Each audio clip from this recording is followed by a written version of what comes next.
Welcome to this tutorial showing how to bind off your I-cord using Cordie, the I-cord hand tool. Let's get started. Once you are happy with the length of your I-cord, cut the excess yarn away, leaving only a short tail.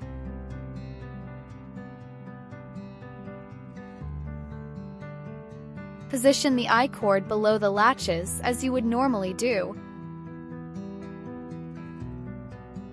Start by wrapping the tail around one of the outer hooks.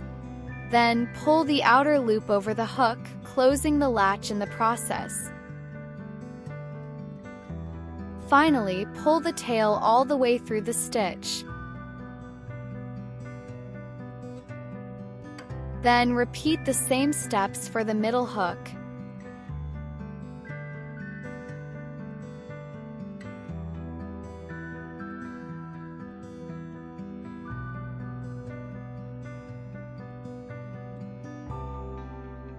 And finally, repeat the same steps for the last hook and tighten the stitch. Congratulations, you now have a closed I-cord. Thank you for watching and good luck with all your future crafting projects.